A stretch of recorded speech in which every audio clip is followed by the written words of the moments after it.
बहुत सारे डिवोटीज में ऐसा होता है कि हस्बैंड वाइफ में मैच नहीं होता है। एज अ रिजल्ट लोग डिवोर्स के बारे में सोचते हैं, लोग सेपरेशन के बारे में सोचते हैं। और जो प्रश्न मुझे पूछा गया वो है कि डिवोर्स करना चाहिए कि नहीं, is it okay to go through divorce in Krishna consciousness.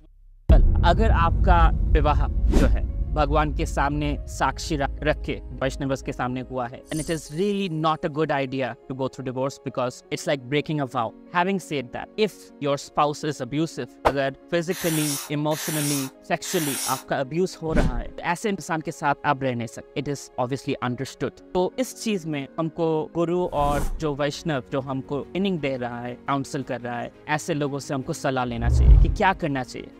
Sometimes the relationship can be fixed. कभी कभी इसको फिक्स किया जा सकता है मिसअंडरस्टैंडिंग्स के लिए जो है कि प्रॉब्लम्स हो रहा है, और कभी कभी इनको फिक्स नहीं कर सकते, और उस समय separation is the only option, breakup is the only option. But before breaking the vow, before breaking, it is important कि हम हमारा 100% दें। उस 100% में क्या आता है वो मैं थोड़ा एक्सपैंड करना चाहता हूँ आपके लिए। फर्स्ट ऑफ ऑल आपको समझना होगा कि इंटेंशन क्या है आपका और आपका लाइफ पार्टनर का। इंटेंशन क्या है? इंटेंशन साथ में रहना है, जुड़ना है, जुड़ के भगवान का सेवा करना है, कि आपका दोनों का फैमिली में मन ही नहीं है, you're not even interested to go for it. अगर ये है कि not interested, then there is no point even trying to reignite attraction. But अगर ऐसा हो कि पहले attraction था, अभी थोड़ा बहुत attraction dwindle कर रहा है, नीचे जा रहा है, it is only natural. क्योंकि हम जो है, हम तो pure devotee है नहीं, आपके बारे में नहीं बोल सकते, पर हम तो नहीं है, और ज्यादातर लोग pure devotee नहीं है। मतलब हमें थोड़ा materialistic tendencies है, इसमें ज्यादा किसी में थोड़ा, but है।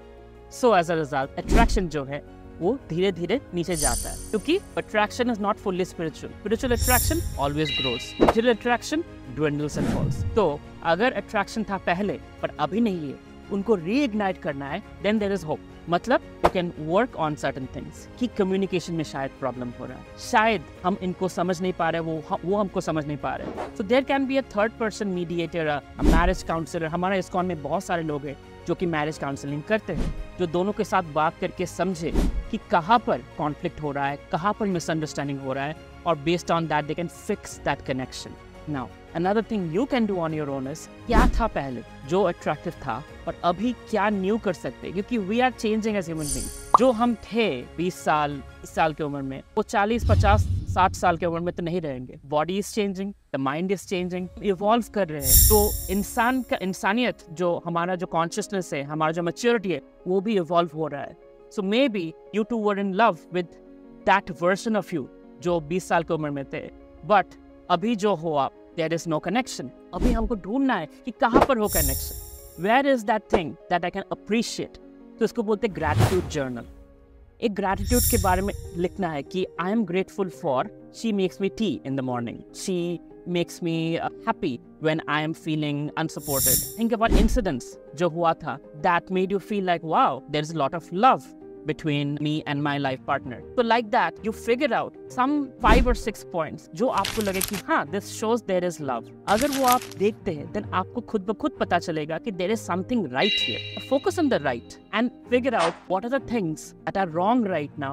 उनको कैसे to bring more on this side. What are the commonalities? Generally हम क्या करते हैं, फोकस करते हैं जहाँ पर conflict है, और जहाँ पर commonality है उसको इग्नोर करते हैं। So bring the focus, the construct of the relationship to this side, जहाँ पर commonality है, जहाँ पर love है, जहाँ पर affection है, जहाँ पर हम gratitude develop कर सकते हैं। Initially attraction होता है physical, थोड़ा emotional, थोड़ा humor, this that.